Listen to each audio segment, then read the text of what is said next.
Well, good morning. So, I'm outside today. It's Friday, it's solstice, actually, June 21st. So, the sun is out for the first day in ages here in Ohio.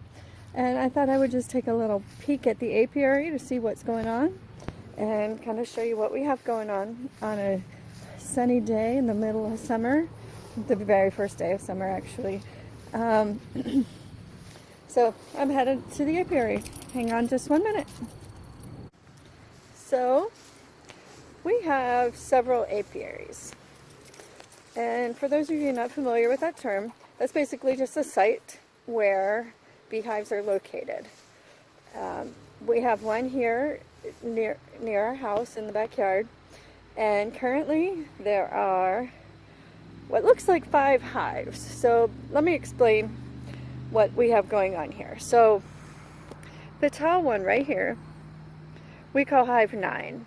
That was a swarm that we caught last spring from someone in Middletown, Ohio, and we drove down there and gathered the swarm, and it overwintered, and it's, as you can see, doing very nicely. It has 4 honey supers on top of 2 deep brood chambers.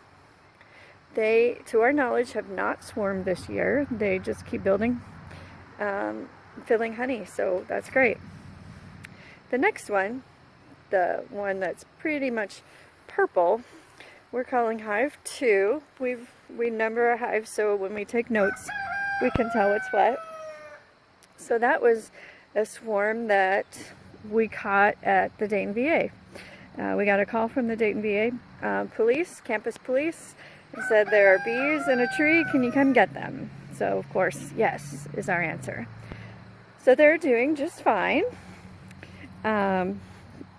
They have 2 brood chambers and 1 honey super that we're hoping that they pull out, but I'm not sure how well they're doing with that. The next one, that's tricolored one right here, is hive 5.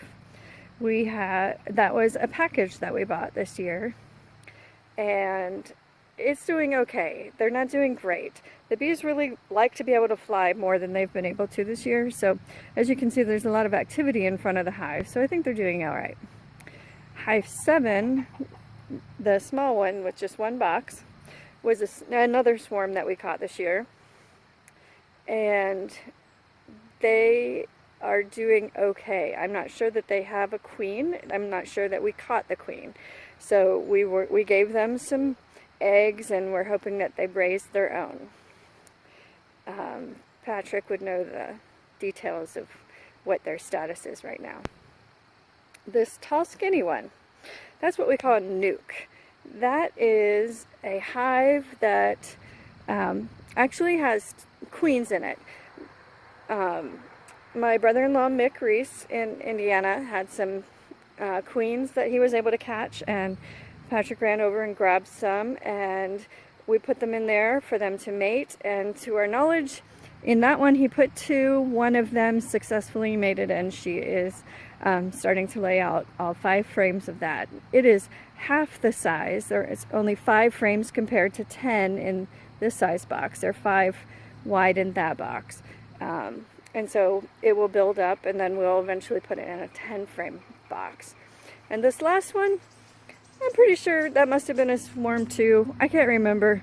At this point, we've caught so many swarms and added so many packages and done so many splits. I'm not sure where they all come from, but that hive 9 is going to be our best one this year. From this apiary at least.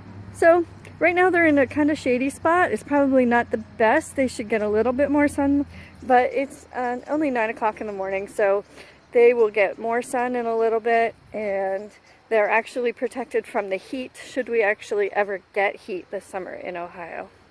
So I will show you our poultry garden in just 1 moment. So what you see here is our garden. It's not terribly large and is definitely the latest we have ever put a garden in. You see we have a greenhouse. It's we like it, but this year we had such a great maple sap year that we actually didn't have time to start seeds or anything like that. So we didn't. And so we direct sowed some seeds that we could. We bought some plants. We have some cucumber and zucchini. Obviously the fencing isn't working. Tilly, come on. She doesn't know how to get back out when she gets in. We ran out of fencing, so we only have it on about a third of the garden. So we have lots of tomatoes, lots of peppers, getting trampled by the dog running back and forth, so we'll have to get more fencing. But yeah, so we won't have any produce until fall, but technically we have enough growing season left. We shall see what happens. It didn't rain. I don't think it's supposed to rain today. So the sun should dry out some of this ground, hopefully, before it starts to rain again the next several days. And I think we're supposed to get sun again maybe another day next week. So normally you say, I think we're supposed to get rain again at one day next week. And this year in Ohio, things have flipped and we're going to get sun one day next week. Anyway, world's latest garden. I thought I'd show you this apple tree. So when we moved here, this tree hadn't been tended to for a very long time, and that's fine. We obviously don't tend to it like we should. It got apples really early. In fact, we moved here in June and it had a lot of apples on it already, and I was really surprised because that's early for apples. So as you can see, lots and lots of apples all over the place. We decided that we didn't really care for it. It turned out these apples are yellow transparents, and some people really like them. I find them interesting. They're good for sauce, so that's great. I make them into apple butter. We decided that this tree was in rough shape. It needed a lot of work, and so we were gonna just cut it way back and see what happened. We considered cutting it right there, way back, like right there at the ground, and thought, oh, let's cut all the branches and see what happens. And it turns out that it actually didn't mind having that done, and so we have been getting apples from it pretty consistently after the branches grew back, and so we're gonna leave it for now.